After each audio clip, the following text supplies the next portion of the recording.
What if simply placing a pinch of cinnamon on your forehead could open a door to invisible worlds, not just as a metaphor, but as a real gateway, a hidden passage between the everyday and the sacred? For centuries, Eastern sages and desert mystics have talked about an eye that doesn't look outward but inward, an eye without a pupil or cornea, yet with clear, deep vision. The third eye, that spot right between your eyebrows, isn't some modern mystical idea, but a powerful energy center known in ancient traditions as the command center. It doesn't control muscles but visions. It doesn't move the body but guides the soul. And here's where cinnamon comes in. Yes, that warm spice you usually find sweetening desserts or scenting teas. But did you know that in ancient alchemy, cinnamon was seen as vegetal fire? Its scent penetrates deeply, its oil activates, and when it touches your skin, it creates a subtle vibration that wakes up dormant parts of your energy body. In Ayurvedic medicine and certain Egyptian rituals, cinnamon was used to spark intuitive thinking and open psychic channels. So what happens if you apply cinnamon directly to your brow, with focused intention and mindful breathing? Is it just a pleasant feeling, or could it be the key to something bigger? In this video, we'll explore an ancient, nearly forgotten practice that links matter and spirit, the ritual of applying cinnamon to the third eye. We'll discover how this simple yet mysterious act can ignite your inner vision, unlock intuition, and reconnect you with subtle levels of consciousness. We'll talk about the symbolism of this gentle fire, the eye that sees without seeing, and the sacred act of anointing your body as a temple of insight. We'll also dive into the spiritual and philosophical roots of this practice, explain how it works energetically, and offer practical tips for integrating it with respect, intention, and depth into your daily routine. Sometimes the greatest secrets aren't hidden in ancient texts, but in the aromatic dust of a simple spice placed right between your eyes. Are you ready to open that door? Since the dawn of human thought, the spot between the brows has been seen as more than just a patch of skin. Ancient cultures didn't think of it as an anatomical area, but as a spiritual gateway where the soul could receive silent messages, eyeless images, and truths beyond logic. Vedic sages called it ajna, the command chakra, from where the higher impulses of being are said to flow. The Egyptians pictured it as the eye of Horus, symbolizing balance between intuition and reason, heaven and earth. For Taoists, this point was an antenna for the Shen, the pure spirit, and activating it required more than meditation. It involved ritual use of living substances. One of those substances frequently used for anointing, purification, and activation was cinnamon. Today, we mostly see cinnamon as a cooking ingredient, but in ancient times its use was deeply spiritual. Biblical texts mention it as a sacred ingredient in anointing oils, used by prophets to sanctify and open channels for divine connection. In ancient China, cinnamon, especially the bark of Cinnamomum cassia, was considered a yang element that warmed not just the body but the spirit. Why cinnamon? Because its fire doesn't burn, it awakens. Cinnamon vibrates at a subtle frequency that stimulates energy pathways without causing harm. Applied to the forehead at the third eye, its gentle warmth penetrates the aura and creates a feeling of openness. It's not the heat of the sun, but of dawn, steady and delicate. Energetically, the third eye needs clarity to function, and clarity isn't about being free of darkness, but about having inner vision. Many modern practices focus on long meditation to open ajna, but the most refined esoteric traditions understood that plant allies can help spark that process.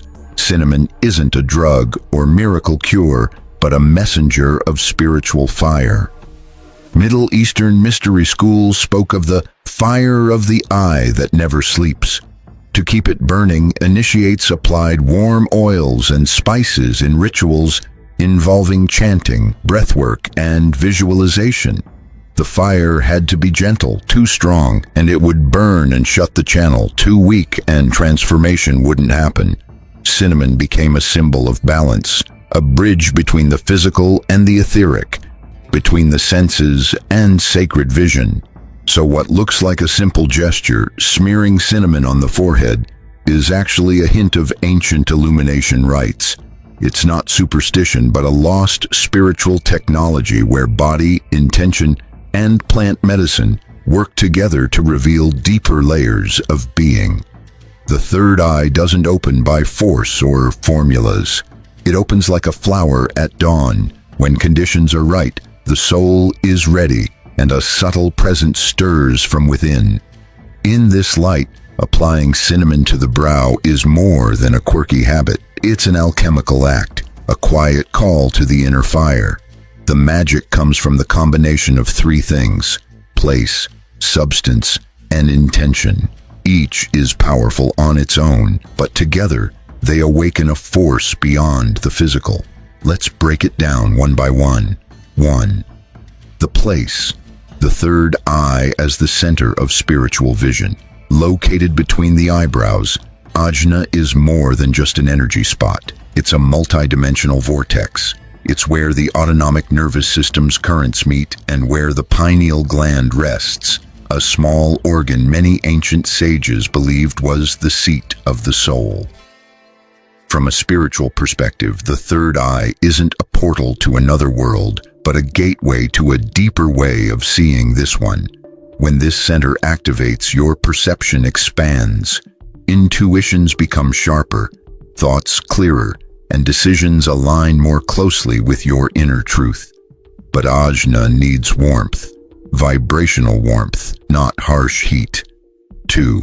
The substance. Cinnamon as a carrier of conscious warmth. Cinnamon isn't just a flavorful spice. On an energetic level, it's like a spark from the plant world. When applied to the skin, especially between the brows, it creates a gentle warmth. This warmth isn't random. It activates microcirculation, stimulates subtle nerve endings, and most importantly, awakens awareness in that area. The brain responds immediately to any new sensory input. Feeling the warm tingling of cinnamon directs your mind's focus to the third eye, and where attention goes, energy flows. This is one of the basic principles of energy work. Cinnamon acts like a guide, bringing your attention to this sacred spot that's often dormant from lack of use. 3. The intention. The spark that turns a simple act into a ritual. Neither the place nor the substance has power without clear intention. Energy follows the thoughts that direct it.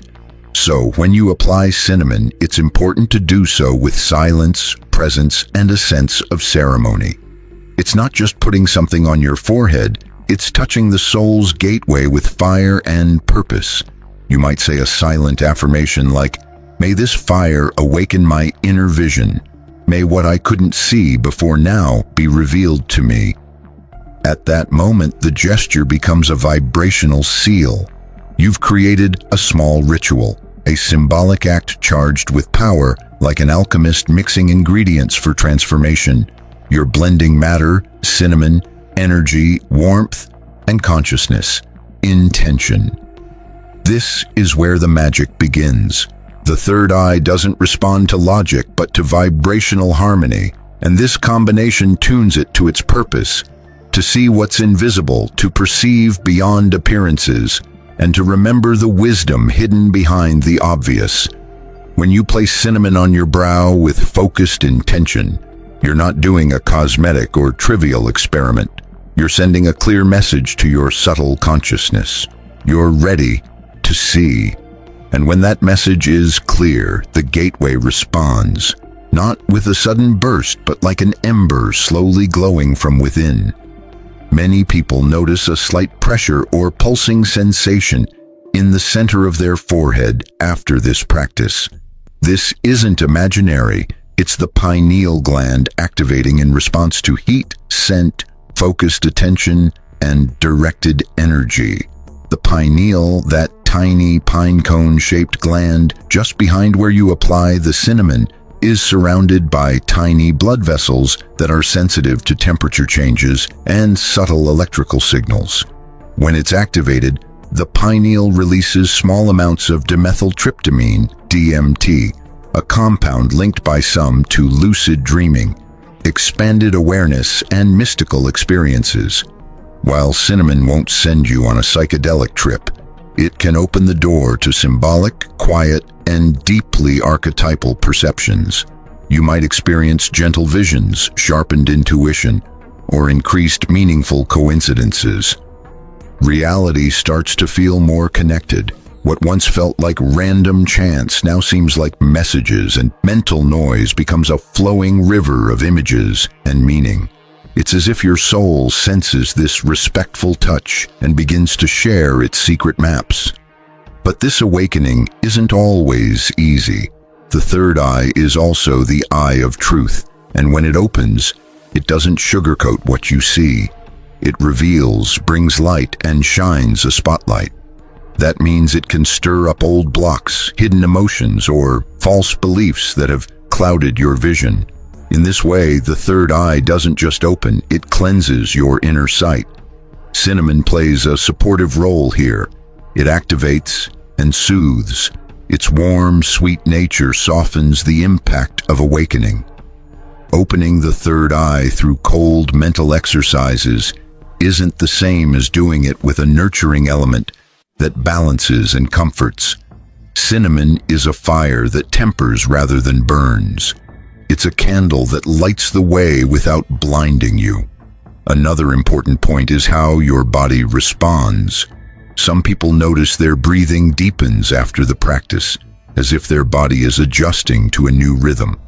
Others report clearer dreams, forgotten memories resurfacing like puzzle pieces, or a sudden urge to write, create, or reflect. The eye that sees also inspires, because seeing beyond activates creativity. Ideas that have been dormant and paths never taken suddenly come alive. But all this only happens when you honor the process. If you repeat it mechanically without intention or calm, the ritual loses its power. Remember, you're touching a sacred symbol with a substance vibrating with ancient fire. This isn't about forcing an event, but about creating space for something greater to unfold. When that happens, you're no longer the same. Someone who's awakened their inner eye doesn't walk blindly. Even with eyes closed, they see more clearly than ever. When we talk about opening the third eye with cinnamon and clear intention, it's not a magic trick to escape reality. It's a subtle way to live in it with greater clarity. Spiritual vision isn't about flying away. It's about looking deeply at what's already here and seeing it with fresh eyes. So the real power of this practice shows up when you carry it beyond the ritual itself and weave it into your everyday life. Here are some tips to make sure that spark doesn't fade after the first time, but grows into a torch, lighting your path every day. 1. Don't let the ritual become just another routine. A lot of people fall into the trap of repeating the practice out of habit, but without being present. The third eye doesn't respond to repetition. It responds to awareness. Every time you apply cinnamon, take a moment. Breathe. Focus your attention on the brow as if it's a sacred temple. You're not just placing a spice there. You're placing your soul in that gesture. 2. Pair the practice with meditation. After applying cinnamon, sit quietly and observe. Don't force visions or expect fireworks. The wisdom of ajna is more like a sunrise than a sudden flash. Let sensations come naturally without judgment. If an image appears, welcome it. If there's silence, listen to it. Meditating with the third eye activated doesn't just deepen your practice. It fine-tunes it, like a string finding perfect pitch. 3. pay attention to what your vision reveals in daily life. The third eye isn't only for mystical experiences. Awakening it changes how you see others, recognize patterns in your life, and connect unseen threads in conversations or decisions. Notice your intuition after practice. Write it down. Give it space to grow. Vision gets clearer as you learn to trust it. 4. Use cinnamon with care and respect. You don't need a lot. A small pinch diluted in water or oil is enough. The goal isn't to irritate your skin, but to gently awaken awareness at that point. The practice should feel like an energetic caress, not a challenge. Everyone's body is different, so pay attention to how yours reacts. 5. Keep your energy clear on all levels. Activating ajna isn't just about applying cinnamon. It's also about what you consume, think, and feel. The eyes of the soul can't see clearly if clouded by emotional turmoil, mental clutter, or constant digital noise. Make space in your life for silence, reflection, and questions without quick answers. At its core, seeing with the third eye isn't about witnessing weird phenomena. It's about recognizing the sacred in the everyday, finding meaning in the ordinary. When you can do that, cinnamon becomes more than a spice. It becomes your ally, your key, your inner flame. Not everything you see is through your physical eyes. There's a vision that comes from deep within, from a place beyond time, body, and thought. That place sits right behind your brow, waiting for your invitation. The third eye isn't fantasy or empty symbolism. It's a hidden ability, an antenna tuned to the universe's subtlest truths, if you give it the space to open. And as we've seen, that space can start with something as simple as consciously placing cinnamon on your skin, paired with intention and silence. This isn't a new idea. It echoes ancient spiritual practices that knew the sacred doesn't need to be flashy but present, and that the profound reveals itself without force. Treating your body like a temple invites it to respond with wisdom. So, applying cinnamon to your brow isn't a trick or game. It's an energetic declaration, a ritual that tells your soul, I'm ready to see. I'm willing to remember. I'm open to what only my inner eye can reveal. But keep in mind, awakening the third eye isn't about having strange visions or escaping reality. It's about seeing life with greater clarity, depth, and truth. Spotting the invisible in everyday moments. Hearing the quiet messages in silence. Sensing the order behind the chaos.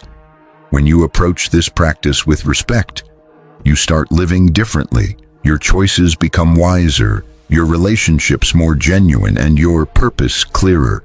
Because the eye that opens doesn't just seek the light, it shines it from within. If this message resonates with you, if it stirs something deep inside, I invite you to take the next step. Subscribe to this channel to keep exploring soul wisdom, subtle energy techniques, and ancient teachings that transform. Like, comment, and share this video with fellow seekers who, like you, are awakening to their inner vision. Because when we share wisdom, the sacred fire grows, and every spark can light a new awakening. Imagine for a moment that everything you want already exists, that your desires aren't waiting to be created, but just waiting to be called forth. And what if I told you there's a way to do exactly that, a subtle key, an ancient language that, when spoken with perfect alignment, has the power to transform your life without fail. Today, we're going to talk about that key. Metaphysical prayer isn't about begging or desperate pleas, and it's not just repeating words over and over. It's an act of conscious creation, a kind of spiritual technology that's as precise as it is ancient. It's using the spoken word, charged with intention, feeling, and clear thought, as a tool to manifest your reality. Many spiritual teachers have said this in different ways, but the core idea stays the same. Everything you ask for, when it comes from total inner alignment, shows up without fail. Because it's not about asking, it's about knowing, feeling, and vibrating at that level. We live in a reality that responds not to what we say with our mouths, but to what we declare with our whole being.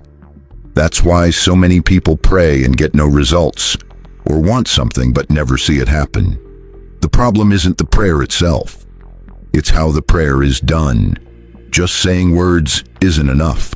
It's like shooting an arrow without pulling back the bowstring. It lacks power and direction. This video is a guide, a wake-up call. We're going to break down the myths about prayer, explore how it really works beneath the surface, understand its vibrational nature, and see why praying from the fulfilled state, the end result, can bring any reality into being. Not because it's magic, but because it lines up with how the universe works. We'll look at its ancient roots, its basis in sacred teachings, and most importantly, the exact steps you need to take so your prayer stops being a shout into the void and instead becomes a seed that grows. We're not here to beg some distant God. We're here to remember that the kingdom is inside us, and when you pray from that place, you don't ask, you declare. Get ready. What you're about to learn isn't just a technique. It's a way of living from the soul, a way of speaking from the spirit. Today, you'll see how a single prayer, spoken with true power, can move the unseen threads of your reality. For thousands of years, prayer has been the bridge between humans and the divine. But before it was ritual, it was vibration. Before it was words, it was intention. And before religions shaped it, it was a secret tool of the initiated, a spiritual science. In the ancient mystery schools of Egypt, Greece, and India, they taught that the universe was created through sound, not as a metaphor, but literally. The logos, the creative word, wasn't just a symbol, it was a living force, the spoken word shaping matter itself. In the papyrus of Ani, gods shaped the cosmos by speaking the secret names of things. Each word was a vibrational key, saying it was to bring it into existence. The Bible captures this perfectly. In the beginning was the Word, and the Word was with God, and the Word was God. Genesis doesn't say God imagined light or felt it into being. It says, "And God said, 'Let there be light,' and there was light." That word is the key. Naming activates. But over time, this knowledge got lost. Prayer became asking, routine reciting, blind faith. What was once spiritual alchemy turned into empty habit. What was once conscious creation became fear wrapped in devotion. We prayed to an outside God instead of activating the creative power within. It wasn't until the 20th century that this ancient wisdom started coming back. Influenced by the New Thought movement, thinkers taught that true prayer doesn't ask, it affirms. You don't pray to get something, you pray to align your vibration with what already exists in the unseen. They call this praying from the end, meaning you pray not from lack, but from fulfillment. Other metaphysical teachers agreed. The word is your magic wand, but only when it's spoken in total alignment of thought, feeling, and word. Metaphysical prayer doesn't work by repeating words, but through harmonic vibration. This isn't a new idea. It's a revival of ancient truth. Hermeticism teaches everything vibrates, and where there's vibration, there's creation. So words spoken with aligned vibration aren't just sounds, they're codes. So what sets metaphysical prayer apart? It's the awareness, the vibrational precision, and the purpose. Not to beg, but to declare what's already true on the spiritual level. It's a reaffirmation of the soul's truth above the illusion of matter. Metaphysical prayer isn't blind faith. It's vibrant faith rooted in knowing that you and the divine are one. You're not asking from outside, you're activating from within. And that's where the real magic starts. Metaphysical prayer is a soul technology. It's not just emotional outburst or worn-out repetition. It's a multidimensional alignment, a tuning of your vibrational field, so your outer world matches an already established inner reality. And that changes everything. To get how this prayer works, we need to look at its three pillars: thought, feeling, and word. Each is powerful on its own, but when they're all aligned, manifestation happens. First, thought, the sacred seed. Everything starts with a thought, but not just any thought. One charged with intention, coming from the soul's desire, not the ego's fear. In metaphysical prayer, thinking isn't just imagining. It's planting an archetypal image in your vibrational field. It's not seeing to believe. It's seeing within to create outside. But watch out if your thought is clouded by doubt or disbelief. The seed won't take root. The thought must be clear, aimed like an arrow at what you want to manifest. Otherwise, it scatters and fades. Remember, imagination backed by faith is the key to miracles. Second, emotion, the water that nourishes.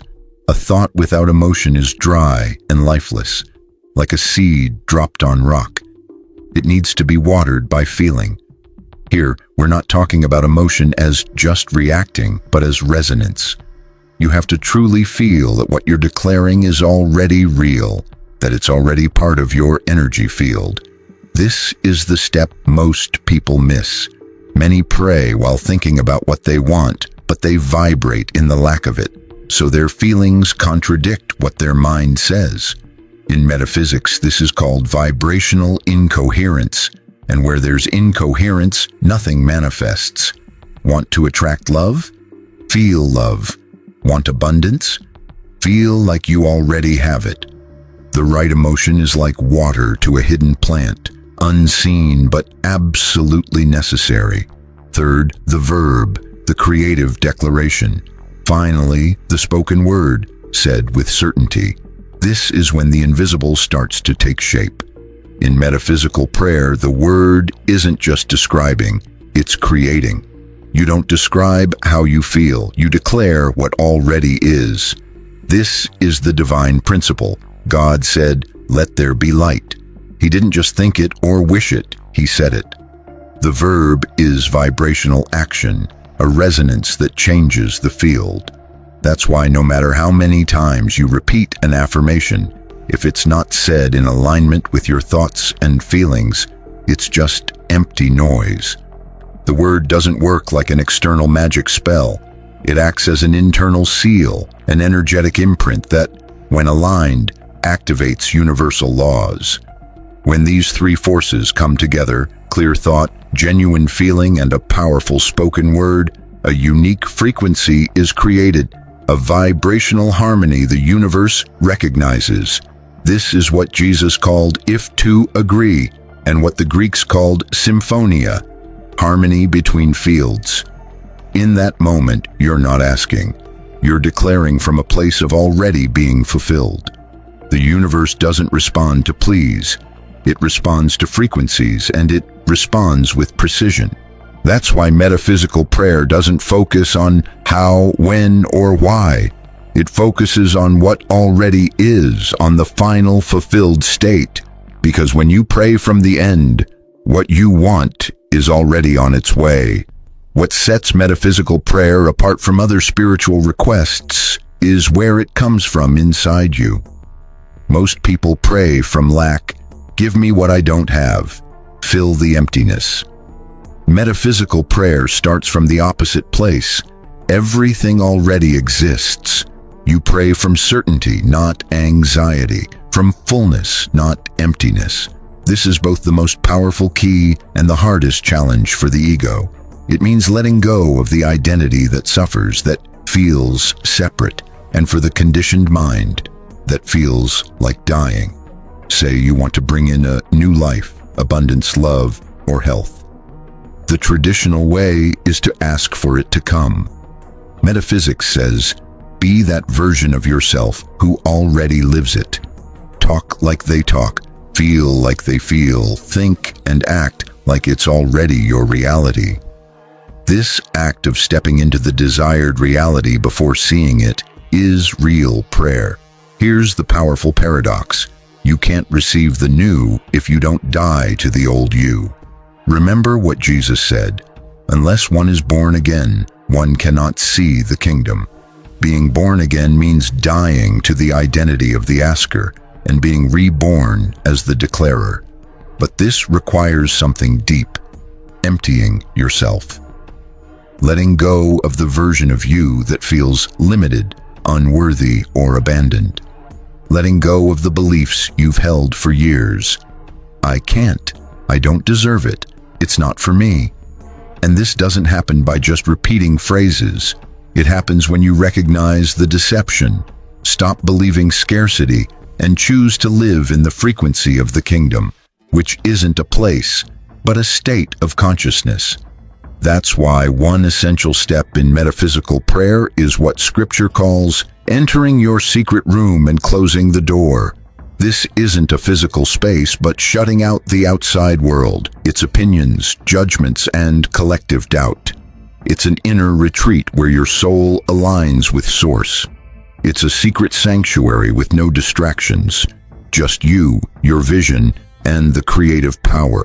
And in that silence, something subtle but irreversible happens. You become the channel, not the controller. You stop forcing reality and let what resonates with you come near. This isn't passivity, it's mastery of vibration. There's a common trap: mindless repetition. Many think that saying an affirmation hundreds of times will bring change. But metaphysics is clear.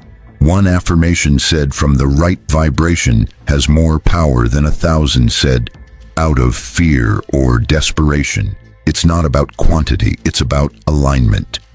Metaphysical prayer isn't about the words as magic. It's about the state of the person praying. The real channel isn't the mouth, but the energy behind it. So before you pray, ask yourself, am I praying from the part of me that wants change, or from the part that already lives it? Am I asking for something, or acknowledging what's already mine by divine right? When you can say with real vibrational certainty, "Thank you because it already is," instead of "please let it be," you've crossed the line. You stop pleading with the universe and start co-creating with it. And in that moment, the prayer is already answered. You don't need to kneel to pray. You don't need fancy words, incense, or altars. What you need is something deeper, more honest, a life that's itself a constant prayer, lived from certainty, not waiting, from creation, not reaction. Here are 5 essential practices to turn your daily life into a fertile ground where every metaphysical prayer isn't just spoken, but fulfilled. 1. Pray with your lifestyle, not just your words. Want abundance? How do you carry yourself each day, living in lack or in gratitude? Want love? How do you talk to yourself when no one's listening? Every action, every lasting thought, every nourished feeling is a living affirmation. Start treating every moment as an act of creation. Don't wonder why your prayers haven't come true. Ask how you're vibrating right now. Step into your secret room every day. Set aside even 5 minutes to close your eyes and turn inward. It can be meditation, visualization, or conscious breathing. The ritual itself isn't the goal, it's the channel. This practice brings you back to your center, your kingdom, the state where alignment can grow. Don't wait to find time. Make this moment your priority because your whole reality is built on it. 3. Protect your words like sacred fire. Every word you say is an energetic command. Speak only what you want to see grow. Stop saying things like, "I can't," "this is too hard," or "there's no way." Replace them with declarations fueled by living faith. It works out. I figure it out. Everything is working in my favor. The spoken word doesn't just describe, it shapes your reality. 4. Align your surroundings with your vision. You can't vibrate in health if you're surrounded by chaos, or attract clarity if you live in disorder. Your physical space should reflect the reality you want. Arrange your home as if you already live in that new life. Dress, move, and choose as if your prayer has already come true. These symbolic acts build a resonance with the fulfilled state. 5. Let go of urgency. Time is an illusion, and anxious wanting pushes manifestation away. Urgency comes from a lack of faith. Remember, if it were already real, you wouldn't be impatient, you'd be calm. That calmness, that natural ease, is the vibration that draws things in. Pray, give thanks, and release, like planting a seed, knowing it will sprout in its own time, even if you don't see anything yet. Finally, understand this. You don't need the universe to grant you anything. You just need to tune into what's already yours on a higher level. And that happens not by force, but by alignment. Your job isn't to convince God, it's to remember who you are. And when you change, everything changes. At this point, it's no longer about just words, it's about identity. Metaphysical prayer isn't a technique, it's a way of life. It's choosing to live as a creator, not a victim. It's moving from waiting for miracles to becoming the living channel through which those miracles flow. Do you see now that true prayer isn't begging into the sky? It's a declaration from the soul. It doesn't say, please make it happen, but thank you because it already is. In that subtle shift lies the greatest spiritual secret. The universe responds not to what you want, but to what you already accept within yourself. We've explored how thought starts the process, how emotion brings it to life, and how the spoken word seals it. How every prayer is a vibrational pattern that, when rooted in deep alignment, shifts the field of possibility. We also saw the biggest mistake isn't wanting. It's wanting from fear, lack, or disconnection. And the biggest block to your prayer coming true isn't outside you. It's the frequency you're speaking from. Can you call in peace if you pray with anxiety? Can you bring in abundance if you declare from fear? No, because the word isn't just heard. It's felt, and vibration never lies. That's why metaphysical prayer takes courage. It asks you to be today the version of yourself you haven't seen yet, but that already exists unseen. It asks you to hold that certainty when everything outside seems to deny it. It asks you to live as if you already are what's still forming. And that's not illusion, it's spiritual faithfulness. The power of this prayer is in the inner state it comes from. Once you enter that secret room, that place where all is already fulfilled, you stop begging for answers and start giving sacred commands. Your word stops being a request and becomes a powerful vibration that shifts unseen structures. So here's the final truth. Everything is fulfilled when you pray as someone who's already received. It's not magic, it's law. A law as old as time, yet as forgotten as our own divinity. I invite you to try it, not by blind faith, but by direct experience. Take a genuine desire, close your eyes, feel it as already done, say it aloud, give thanks, and then let go. Don't obsess about how or when. Your job is to vibrate. Everything else falls into place. Because when you pray from the soul, reality has no choice. Thanks for staying with me till the end. If this message resonated with you, please subscribe and share. And remember, what if I told you that everything you think you know about meditation is only part of the story? What if the key to accessing other realities isn't just in your mind, but actually in your body? And not even the whole body, just one special bone. An ancient, almost forgotten bone that old cultures respected deeply, without even needing words. And you probably don't even notice it. This isn't just another mystical tale. It's a real discovery. We're going to dive into a practice that's powerful, but overlooked. It's not about imagining things, sitting still, or waiting for silence. It's about moving your body in a way that opens portals. Yes, portals, because some movements don't just stretch your muscles, they bring back old memories. The bone I'm talking about was called the throne of the soul by ancient people. It's in your spine, but it's different from the rest. It's strong and solid like a sacred stone, but it also holds a fire that never dies. Ancient cultures didn't learn this from books. They found it through dances, ritual walks, quiet moments under the moon, and ceremonies where the soul wasn't talked about but deeply felt. In this first part, I'll take you to the edge of that knowledge. We'll explore the mystery of this bone.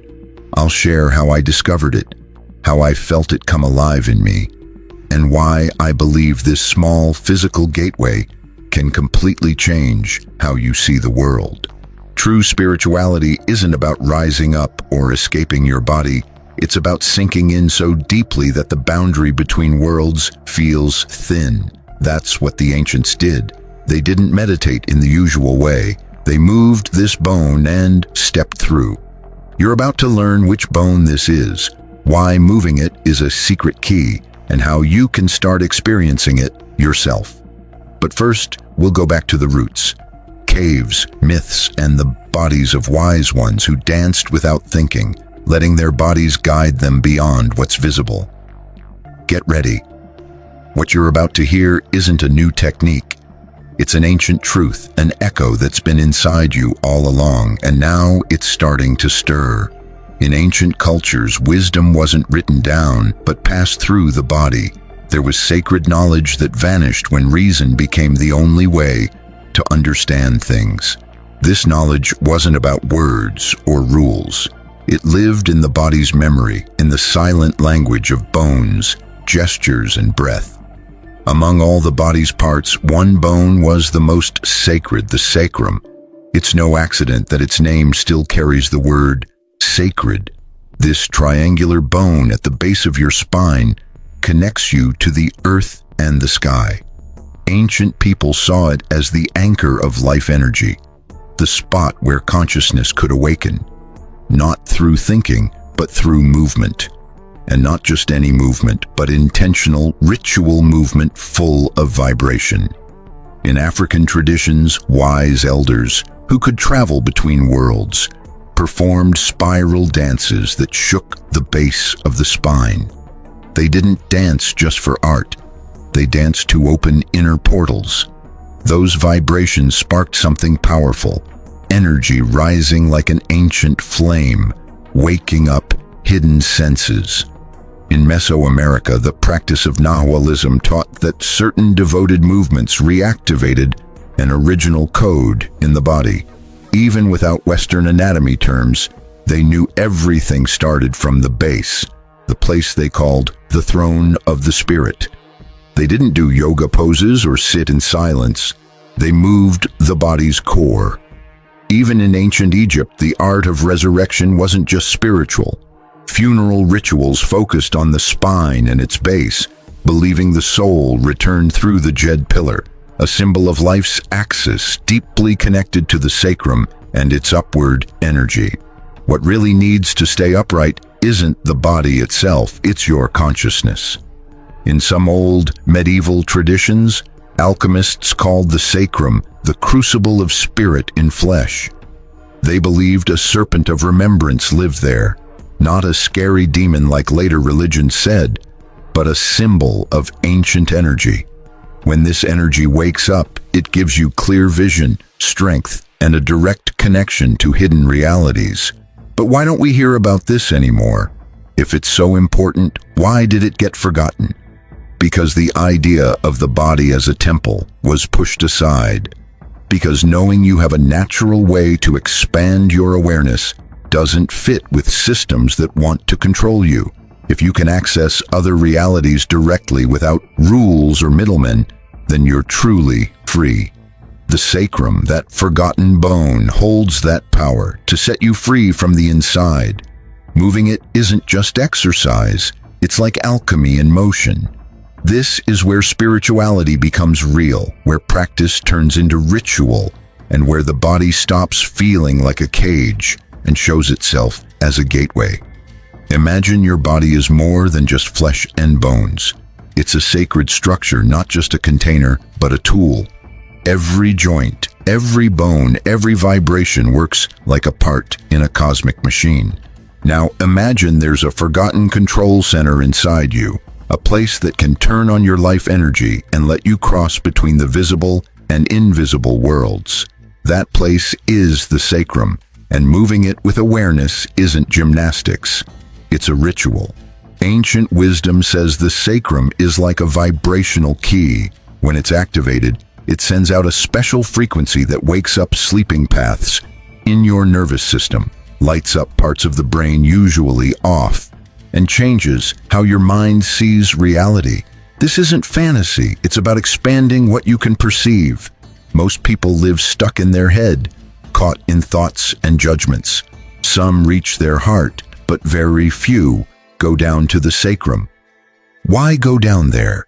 Because the energy that rises up doesn't start in the mind. It starts at the root. The sacrum is like a primal drum. When it moves, it sets the rhythm for an energetic symphony that climbs your spine, flows through your chakras, and reaches the crown of your head.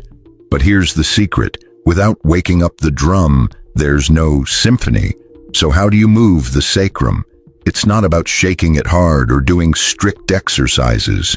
The movement is soft and flowing, circular, like drawing invisible spirals with your hips. Ancient dances knew this. The hips weren't moving just for sensual reasons. They were moving to awaken something deep inside. Every movement of the pelvis sends a pulse to the sacrum. When that pulse keeps going steady and aware, the bone starts to vibrate. You don't feel this as a shake or tremor. It's more subtle. It feels like an expanding warmth inside, like something is stirring in the foundation of your being. That's when your body starts to remember, not ideas or facts, but how it really feels to be alive from your core. And it doesn't stop there. If you keep doing the movement gently and with focus, you'll notice changes in your breathing, your mental state, and how you experience space around you. Time seems to slow down. Your attention becomes naturally present. And if you stick with it, something even deeper happens. Reality begins to open up.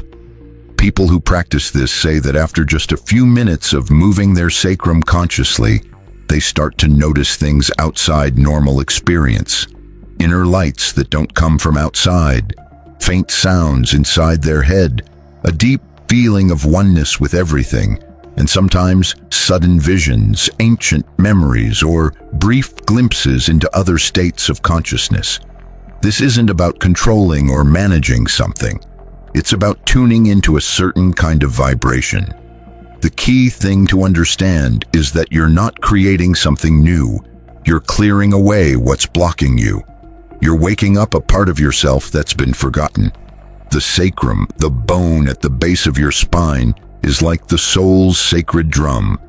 When you move it with awareness, it sets your whole body into motion, like it's dancing.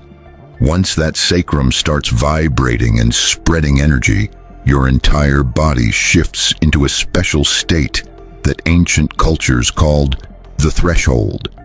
This isn't about zoning out or just relaxing. It's a deep change in how you experience things. In this state, the boundary between inside and outside, between what's real and what's symbolic, starts to fade. What opens up here isn't just energy, it's like a gateway.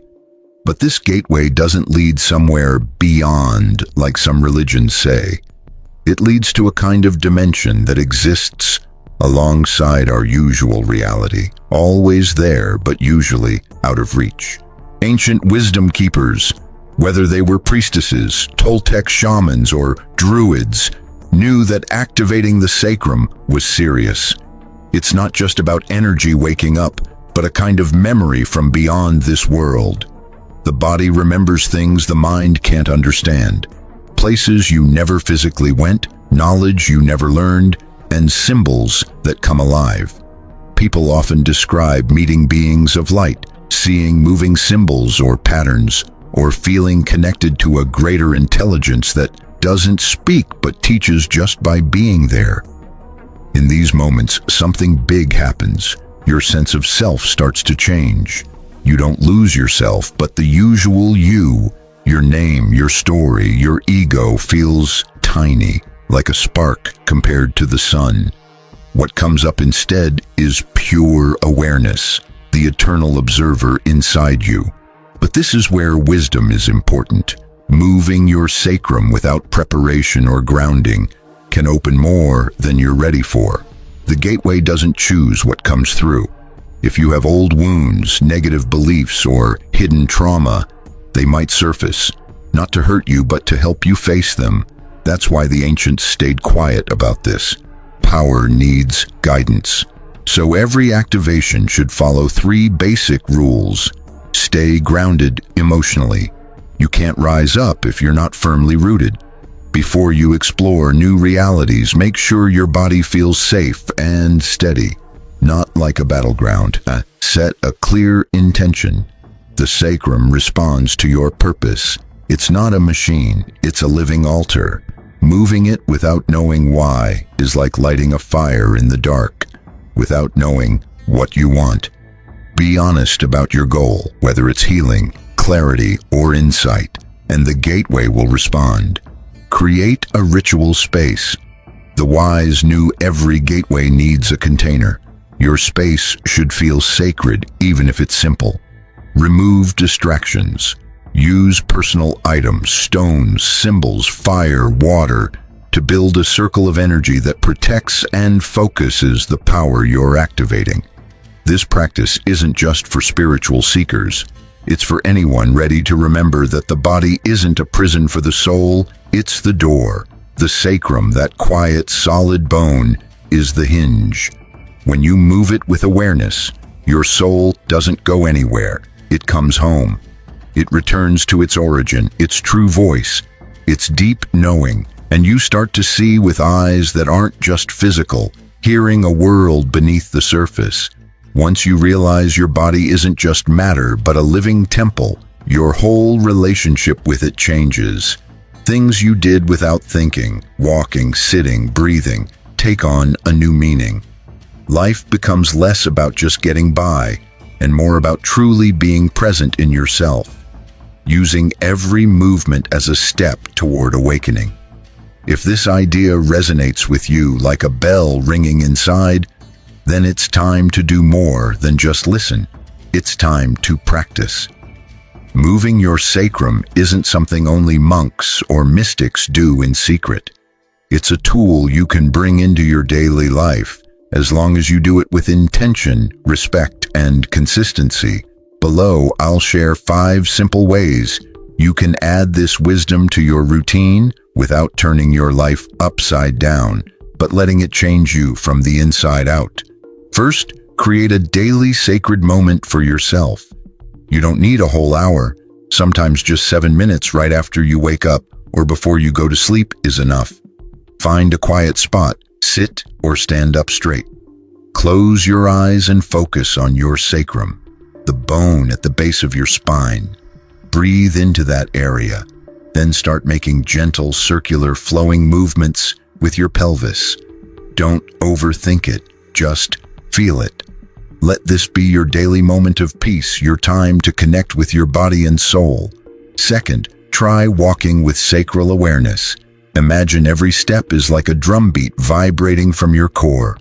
Walking can become a sacred practice if you pay attention to how your sacrum moves with each step. Walk slowly. Picture yourself drawing invisible patterns on the ground with your feet. This simple act can turn walking into a powerful way to connect with yourself.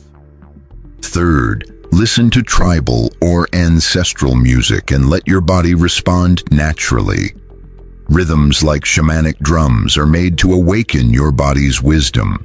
When you listen and let your sacrum move freely, without forcing or thinking, you sync up with an ancient energy. Your body knows what to do once you give it permission. Fourth, use sacral movement before important moments, like public speaking, tough conversations, or big decisions.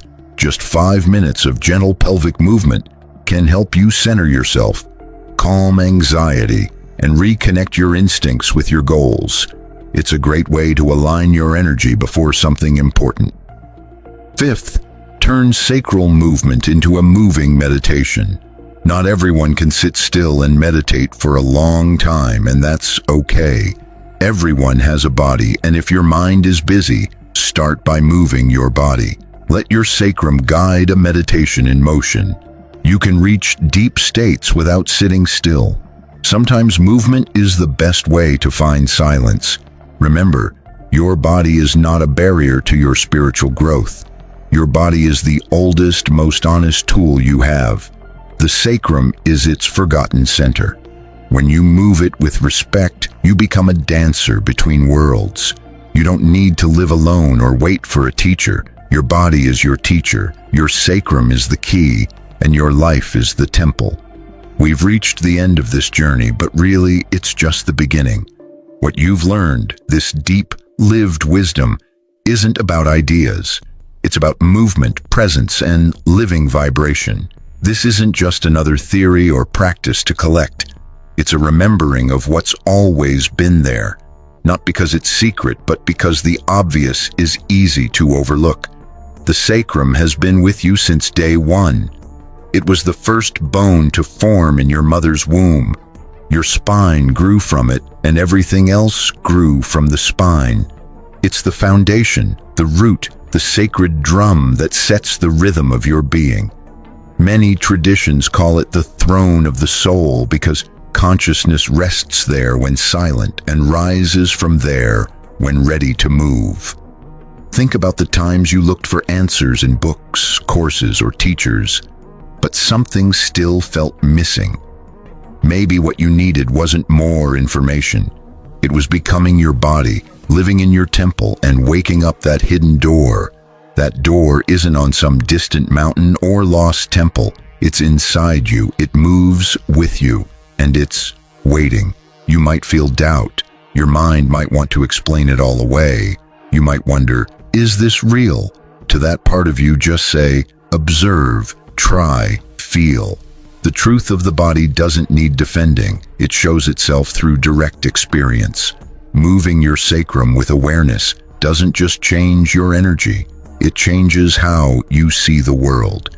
You stop reacting and start responding. You stop just surviving and start truly living. You stop running from yourself and begin to meet yourself. And that, my friend, is true awakening. This awakening doesn't come all at once. It comes through daily practice. Moving, feeling, falling, rising, breathing, dancing, until one day, without even realizing it, you're no longer searching for portals because you've become one. If this message speaks to you, please subscribe to the channel, like the video, and share it with others who are ready to remember. Every soul that wakes up helps wake many more. In a sleeping world, your movement could be the spark that lights up other memories. Thank you for walking this path with me, and always remember, your body isn't just the vehicle for your soul. It is the soul in action. When it moves with devotion, reality itself starts dancing with you.